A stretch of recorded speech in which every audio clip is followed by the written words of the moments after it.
नमस्कार मेरे प्रिय विद्यार्थियों, आपकी त्रैमासिक परीक्षा को देखते हुए मैंने एक सेशन लगाया है। संपूर्ण पद्यखंड के ऑब्जेक्टिव प्रश्न यानी 1 से 4 अध्याय तक कर मैं रिवाइज करा रहा हूं। आज इस सेशन को आप मिनिमम एक ही बार देखना है। क्यों इतना परेशान हो कि सर बोल रहे हैं 2 बार देखिए? नहीं, अगर आप आ गए हो तो आप ये विश्वास मानकर चलिएगा कि यहां से मिनिमम आपको 20 ऑब्जेक्टिव देखने के लिए मिल सकते हैं त्रैमासिक परीक्षा पर। इस सेशन को जरा सा भी स्किप ना करें, नहीं तो खेला हो जाएगा। क्यों? क्योंकि आपने स्किप कर दिया वीडियो। तो बेटा कड़बक अध्याय 1 मैं कुछ ऑब्जेक्टिव आप बता रहा हूं कि कड़बक के कवि कौन है। अगर आपसे पूछा जाए आपको मालूम होगा कड़बक के कवि कौन है। तो मेरे प्यारे बच्चों, कड़बक के कवि हैं मलिक मोहम्मद जायसी। क्या नाम है बेटा? कड़बक के कवि का नाम है मलिक मोहम्मद जायसी। क्या नाम है भैया? तो कड़बक के कवि का नाम है मलिक मोहम्मद जायसी। तो मेरे प्यारे बच्चों, आपको मैं बता दूं कि कड़बक के जो कवि हैं वो मलिक मोहम्मद जायसी हैं। अगला सवाल कि मलिक मोहम्मद जायसी का जन्म कब हुआ? जन्म 1492, 1592। जन्म 1492, निधन 1548 है। तो मलिक मोहम्मद जायसी जी का जो जन्म है मेरे प्यारे बच्चों 1492। अगला सवाल है कि मलिक मोहम्मद जायसी का निधन कब हुआ था? आप कमेंट करते रहेंगे वीडियो देखते हुए। तो मैंने बताया था कि जन्म 1492, निधन 1548 है। बहुत प्यारे से सवाल है। मलिक मोहम्मद जायसी कहाँ के निवासी थे? मैं आपको बता दूं कि मलिक मोहम्मद जो जायसी हैं वो जायस कब्र अमेठी उत्तर प्रदेश के निवासी हैं। अगर आपसे पूछा जाए तो आप बताएंगे गुरुजी जायस कब्र अमेठी उत्तर प्रदेश के निवासी हैं। तो B for Bombay is the right answer मेरे प्यारे बच्चों। मलिक मोहम्मद जायसी के पिताजी का नाम क्या है? मैंने आपको बताया है कि मलिक मोहम्मद जो जायसी हैं उनके पिताजी का नाम क्या है। तो मेरे प्यारे बच्चों मलिक मतलब मलिक, तो is the right answer A के साथ मेरे प्यारे सज्जनों। तो आप कहेंगे जी गुरुवर ए के साथ ही द राइट आंसर मेरे प्यारे बच्चों। Malik Mohammad Jayasi, A is the right answer. Malik Sheikh Mamrez, Malik Mohammad Jayasi के पिताजी का नाम है मलिक शेख ममरेज है। मलिक मोहम्मद जायसी के गुरु कौन थे? इनके पास 2 गुरु थे, सूफी संत शेख मोहिदी और सैयद अशरफ जहांगीर। तो इज द राइट आंसर, उपयुक्त दोनों इज द राइट आंसर। अगला सवाल, पद्मावत किसकी रचना है? अगर आपसे पूछा जाए तो पद्मावत आपको पता है कि रानी पद्मावती की कहानी है। तो मलिक मोहम्मद जायसी आपको मालूम होगा, is the right answer D के साथ।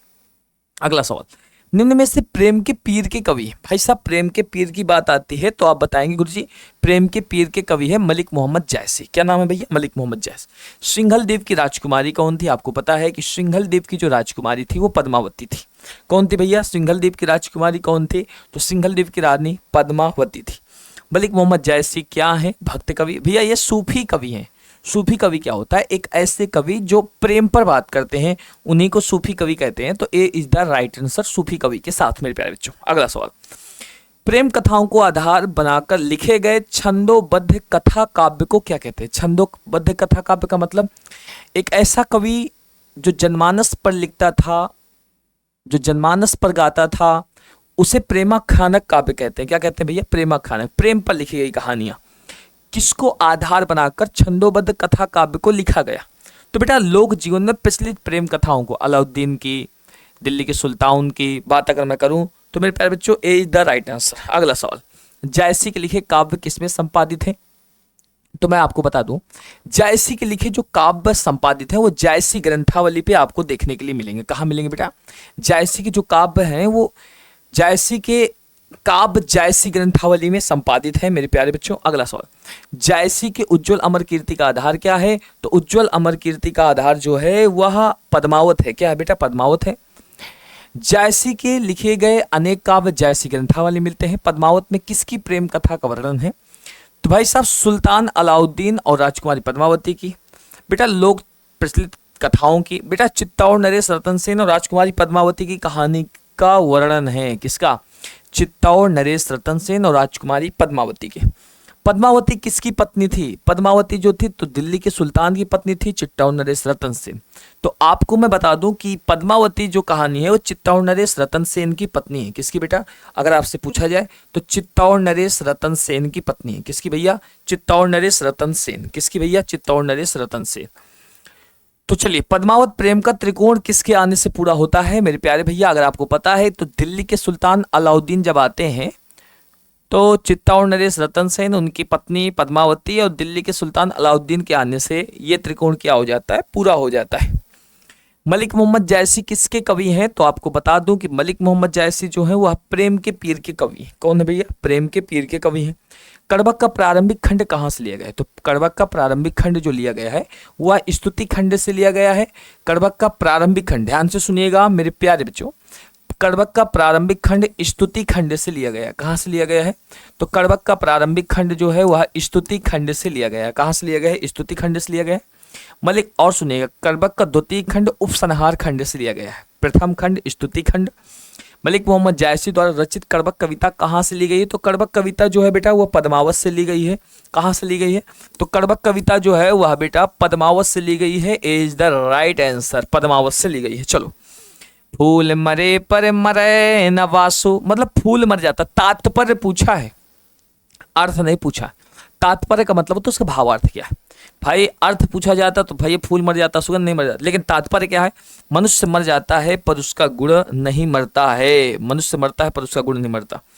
मलिक मोहम्मद जायसी किस शाखा के कवि हैं? तो मैं आपको बता दूं कि यह प्रेम मार्गी कवि थे। मलिक मोहम्मद जायसी प्रेम मार्गी कवि थे। कैसे कवि थे बेटा? प्रेम मार्गी कवि थे।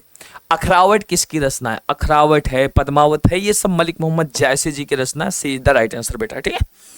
अखरावट किसकी रचना है? जायसी की भाषा क्या है? तो मैं आपको बता दूं जायसी अवधी भाषा पर ही बात करते थे।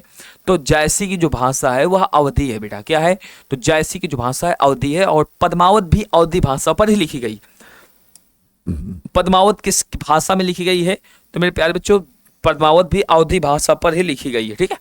अब चलते हैं सूरदास के प्रश्नों को। सूरदास किस भाषा कवि थे? तो मैं बता दूं सूरदास एक वात्सल्य सम्राट कवि है। वात्सल्य सम्राट का मतलब क्या है मेरे प्यारे बच्चों? अगर आपसे पूछा जाए तो आप बोलेंगे गुरुजी वात्सल्य सम्राट का मतलब है जो बाल छवि का वर्णन करते हैं। तो सूरदास जो थे वो बेटा ब्रज भाषा के कवि हैं मेरे प्यारे बच्चों। अगला सवाल, सूरदास का जन्म कब हुआ मेरे प्यारे? तो आप बोलेंगे गुरुजी जन्म 1478 है। सूरदास जी का जन्म कब हुआ बेटा? 1478 पे। अगर मैं बात करूं सूरदास का निधन कब हुआ था? 1472, 1573, 1448। तो निधन हुआ इनका 1583 ईस्वी में। कब निधन हुआ? तो बेटा 1583 ईस्वी में। सूरदास का जन्म स्थान कहाँ है? तो भैया सीही नामक ग्राम पर हुआ और दिल्ली के निकट था बेटा। अगला सवाल आपकी स्क्रीन पर, सूरदास का निवास स्थान कहाँ है? भैया निवास स्थान जहां पर इन्होंने घर बनाया तो गऊ घाट वृंदावन पर इसका निवास स्थान था मेरे प्यारे बच्चों, ठीक है। तो निवास स्थान गऊ घाट वृंदावन, वृंदावन में सब ज्यादा रहे पारसौली ग्राम पर, ठीक है। तो स्थायी निवास स्थान पारसौली ग्राम। सूरदास के गांव का नाम क्या था? तो गांव का नाम था पारसौली ग्राम। गांव का नाम क्या था बेटा? पारसौली। सूरदास की अभिरुचि किन चीजों में थी? तो भैया पर्यटन में भी, वैराग्य में भी, कृष्ण में। उपरोक्त D is the right answer. ये तीनों चारों पर थी बेटा, ठीक है। सूरदास के दीक्षा गुरु कौन थे? अगर मैं बात करूं दीक्षा गुरु थे इनके महाप्रभु वल्लभाचार्य। बाबू महाप्रभु जो वल्लभाचार्य थे वो शुद्ध द्वैतवाद के प्रवर्तक थे, पुष्टि मार्ग के भी प्रवर्तक थे। एक ऐसा मोक्ष का मार्ग को ही हम पुष्टि मार्ग कहते हैं मेरे प्यारे बच्चों, ठीक है। अगला, सूरदास का दीक्षा काल 1509 से 1510 के आसपास दीक्षा काल का समय था इनका मेरे प्यारे बच्चों। आइए अगला सवाल, सूर सागर किसकी रचना है? तो आप बताओगे मेरे प्यारे बच्चों सूर सागर जो रचना है वह सूरदास की रचना है। सूरदास के पदों का विशाल संग्रह किसमें समाहित है? तो बेटा विशाल संग्रह जो समाहित है वो सूर सागर में। किसमें बेटा? सूर सागर में समाहित है। किसकी रचना श्रीमद् भागवत की पद्धति पे 12 स्कंधों में हुई है? 12 स्कंधों में हुई है। तो भैया सूरसागर की ही।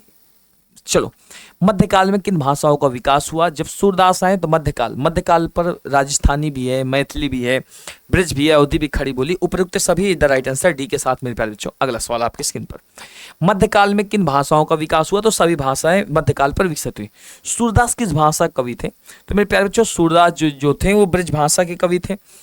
ब्रज भाषा के प्रारंभिक कवियों में से एक कवि मेरे प्यारे भैया ब्रज भाषा की अगर बात करूं, पायो जी मन राम रतन धन पायो, कछु खात कछु धरन गिरावत मांगत नंदरनिया। याद है आपको? तो सूरदास अगर आपसे बात करें तो आप बोले गुरुजी सूरदास है, ठीक है। अगला सवाल, सूरदास किस काल के कवि थे? मैं आपको बता दूं सूरदास जो थे वो भक्ति काल के कवि थे। भक्ति काल ऑप्शन में न होने से मध्यकाल, मध्यकाल को भक्ति काल और रीतिकाल कहा जाता है। सूरदास की शाखा के अन्यतम कवि थे। तो भाई साहब सूरदास अन्यतम का मतलब है श्रेष्ठ कवि थे। तो जो श्रेष्ठ कवि थे वो कृष्ण मार्ग की धारा के। किस मार्ग की धारा के? कृष्ण मार्ग। सूरदास कैसे कवि हैं? तो सूरदास भगवान श्री कृष्ण की लीलाओं का वर्णन किया, इसलिए ये लीला रसिक कवि कहलाए। सूर के काव्य के कितने प्रधान विषय थे? तो सूर के काव्य के 3 प्रधान विषय थे मेरे प्यारे बच्चों। कितने प्रधान विषय थे? 3 प्रधान विषय थे। सूर काव्य के प्रधान विषय कौन कौन से थे? यही तीन, विनय, भक्ति, प्रेम, श्रृंगार, वात्सल्य, ये सभी इज द राइट आंसर मेरे प्यारे बच्चों, उपरोक्त सभी। चलो, वात्सल्य के विश्व में अद्वितीय कवि के रूप में किसे जाना जाता है? अद्वितीय कवि मतलब जिसका कोई तोड़ नहीं है, जिनके हिसाब से कोई कवि हो नहीं पाए हैं, तो उनका नाम है बाबू सूरदास नाम है। क्या नाम था बेटा? सूरदास। सूरदास के दोनों पद किस भाव के हैं? तो बेटा अगर मैं बात करूं सूरदास यहाँ दोनों पद, तो भगवान श्री कृष्ण के यहाँ पर दोनों पदों में वात्सल्य भाव दर्शाया जा रहा है। तो सूरदास में पदों पे दोनों पद, जो सूरदास के दोनों पद हैं, एक में माता यशोदा, ध्यान सुनिएगा, एक में माता यशोदा भगवान श्री कृष्ण को जगा रही हैं, माता यशोदा भगवान श्री कृष्ण को जगा रही हैं, एक में पिता उनको प्यार से खिला रहे हैं, तो वात्सल्य के पद हैं बेटा, ठीक है। सूरदास के पद किससे संकलित हैं? तो सूर सागर से संकलित है, इधर राइट आंसर सी के साथ। ये ब्रजराज कुंवर किसे? जागिए ब्रजराज कुंवर कमल कुसुम फूले, तो भगवान श्री कृष्ण को ब्रजराज कुंवर की उपाधि दी गई। चलो, सूरदास डैश डैश के उत्कृष्ट कवियों में से श्रेष्ठ माने जाते हैं। तो भाई साहब सूरदास जो है वो अष्टछाप के कवियों में सबसे श्रेष्ठ कवि थे। 8 कवियों का समूह अष्टछाप। तुलसीदास, तुलसीदास जी के बचपन का नाम क्या था? तो अगर मैं बात करूं तुलसीदास के विषय में, तो बाबू तुलसीदास जी के बचपन का जो नाम है वो राम बोला है। तुलसीदास जी के बचपन का नाम क्या है? राम बोला। इसके पीछे की कहानी यह थी कि ये जब पैदा हुए, सारे बच्चे रोते हैं, तो जब ये पैदा होते हैं तो इनके मुख से राम राम राम राम निकलता है, इसलिए इनका नाम राम बोला है। तुलसीदास जी का जन्म कब हुआ मेरे प्यारे बच्चों? अगर आपसे पूछा जाए तो जन्म इनका 1543 ईस्वी में हुआ मेरे प्यारे बच्चों। और तुलसीदास का निधन कब हुआ अगर मैं बात करूं तो निधन 1623 ईस्वी में हुआ, निधन 1623। तुलसीदास का जन्म स्थान कहाँ है? तो मैं आपको बता दूं कि तुलसीदास जी का जन्म जो है, जन्म स्थान राजापुर बांदा, बांदा राजापुर पर इनका जन्म स्थान हुआ तुलसीदास जी का। तुलसीदास जी की पत्नी का नाम क्या था? तुलसीदास जी की पत्नी का नाम था रत्नावली। और मुझे कमेंट पर आप बताएंगे कि रत्नावली किसकी बेटी थी? रत्नावली के पिताजी का नाम क्या था? बहुत परीक्षा में पूछता है। तुलसीदास की प्रतिपालिका दासी, देखो माता ने जब इनको जन्म दिया, जब इनके मुख से राम नाम निकलने लगा बेटा, तो होता क्या है जब इनके मुख से राम नाम निकलता है तो मेरे प्यारे भैया, मेरी प्यारे बहनी, इनकी माँ छोड़ आती है। तो इनको प्रतिपालिका, पालन पोषण करने वाली दासी का नाम था चुनिया। क्या नाम था भैया? चुनिया नाम था। तुलसीदास के दीक्षा गुरु कौन थे? तो भैया नरहरिदास। तुलसीदास के दीक्षा गुरु कौन थे बेटा? नरहरिदास थे। तुलसीदास के माता का नाम क्या था? तो माता का नाम था हुलसी। एक बहुत प्यारी सी पंक्ति है कि गोद लिए हुलसी फिरे तुलसी सो सुत होया। तो इनकी माता का जो नाम था, माता जी का नाम क्या था? तो मेरे प्यारे बच्चों हुलसी बाई था। तुलसीदास के पिता का नाम क्या था? अगर मैं बात करूं तुलसीदास जी के पिता का नाम आत्माराम दुबे था, और Atmaram Dubey in the right answer A के साथ। तुलसीदास के दीक्षा गुरु कहाँ के निवासी थे? तो बेटा ये वाराणसी के निवासी थे, कि सुकर खेत के निवासी थे, कि वृंदावन के निवासी थे, कि उत्तर प्रदेश के निवासी थे? तो तुलसीदास जी के जो सुकर खेत के वासी थे, कहाँ बेटा? सुकर खेत के वासी तुलसीदास जी के जो दीक्षा गुरु थे सुकर खेत के वासी थे। तुलसीदास के शिक्षा गुरु कौन थे? तो भैया शेष सनातन, काशी के विद्वान, ये दोनों उपयुक्त दोनों भाई काशी के विद्वान थे। शेष सनातन, ये शेष सनातन काशी के विद्वान थे। तो आप दोनों लगा सकते क्योंकि शेष सनातन थे और काशी के विद्वान थे, इधर राइट आंसर दोनों। तुलसीदास के कितने वेदों के ज्ञाता थे? तो मैं आपको बता दूं तुलसीदास जो थे वो 4 वेदों के ज्ञाता थे। कितने वेदों के ज्ञाता थे बेटा? 4 वेदों के। तुलसीदास कहाँ के स्थायी निवास? तुलसीदास का जो अस्थायी निवास स्थान था वो कहाँ था? काशी में। अस्थायी निवास काशी में। काशी से ये चले जाते हैं अयोध्या और उन्होंने लिखा रामचरितमानस की शुरुआत की बेटा, ठीक है। तुलसीदास ने कितने वर्षों तक काशी में दीक्षा ली? तो 15 वर्षों तक इन्होंने काशी पर दीक्षा ली बेटा गुरु जी से, ठीक है। चलो, हनुमान बाहु कितने छंदों की रचना है? मैं आपको बता दूं कि हनुमान बाहु का तुलसीदास जब मृत्यु के अंतिम दिनों पर इन्होंने हनुमान बाहु नाम की रचना लिखी, और ये बाह पीड़ा से मुक्ति पाने के लिए 44 छंदों की रचना थी हनुमान बाहु।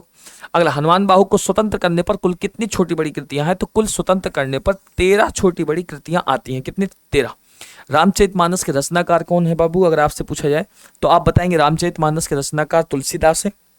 रामचरितमानस का रचना काल आरंभ क्या था? तो 1574 ईस्वी ये तिथि थी बेटा।